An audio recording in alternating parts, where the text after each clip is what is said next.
Democratic congresswomen and Socialist squad members Rashida, Tlaib, and Ayanna Pressley announced their Breathe Act on Tuesday, because every terrible proposal in Congress does need its own catchy acronym. Now, on a scale of 1 to bat crap crazy, this bill is about as bad as it gets. If this bill were a celebrity, it would be Britney Spears circa 2006 with a shaved head beating a car with an umbrella.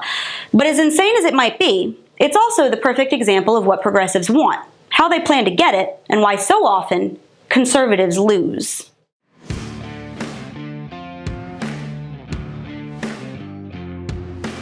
To try and explain everything in the Democrats' Breathe Act would take a long time, and I've got dinner plans, so let me nutshell this for you. Here are just a few of the stink bombs from this piece of congressional toilet paper. First, it would dissolve the DEA and ICE, and it would strip funding from prisons and police departments while giving federal money to states if they agree to close their jails. So clearly we're off to a great start here. It eliminates ankle monitors and life sentences. It calls for developing a time-bound plan to close all federal prisons, immigration detention centers, and juvenile detention homes. It decriminalizes and retroactively expunges state and federal drug offenses.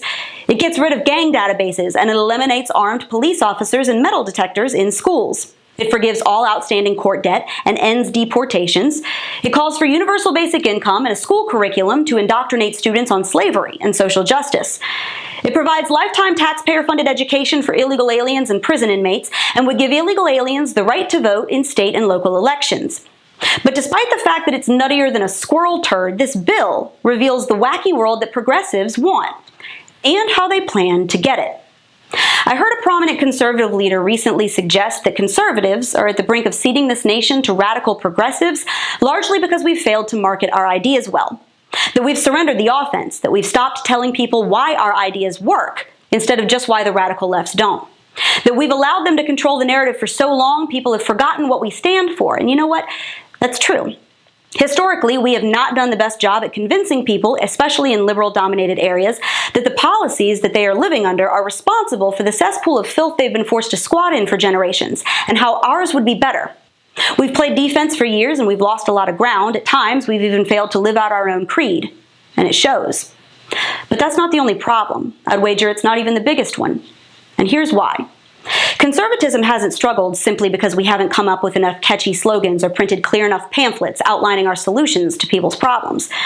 Conservatism struggles because it pits the idea that a man is free only when he is responsible for his own life and his own decisions against the leftist theory that a man should be able to do whatever he wants, whenever he wants, at the expense of anyone else, with no consequences, and that society must pick up the tab for it. Which is ultimately what the Breathe Act illustrates. It's a bill that is currently sitting in the highest echelon of our legislative system, and it outlines the left's desire for a lawless system free of penalties where you can live however you please, regardless of who it hurts, and the only tribunal you will ever answer to is the one that decides whether your values are acceptable or your success has hit their prescribed limit.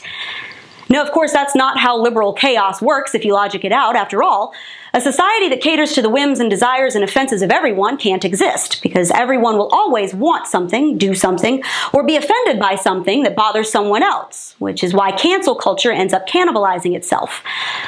But see, leftists don't need the system to make sense. They just need you to vote for it.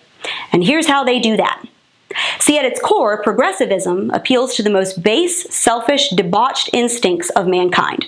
Its roots lie in greed, in the ability to do whatever you want with no repercussions in the expense of someone else. Have sex with whoever, we'll just kill the baby. Violate our immigration laws and we'll give you free stuff. Deal the drugs that kill kids and ruin communities, don't worry. There are no police to arrest you and no jails to lock you in. Don't feel like working, we'll make someone else pay your bills. Take out a loan you can't pay back, someone else will cover it. Decide you identify as an azalea bush, we will reorganize everything else to accommodate you.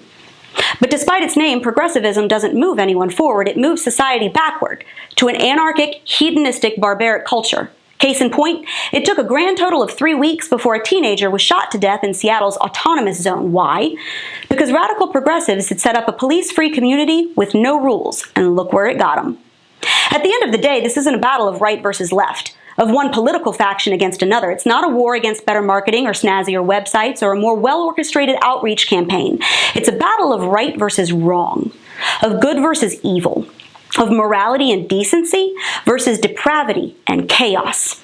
Conservatism struggles because the basic sin nature of mankind hates truth, and it would rather sit in its own filth if it means it can do whatever it wants without answering to anyone.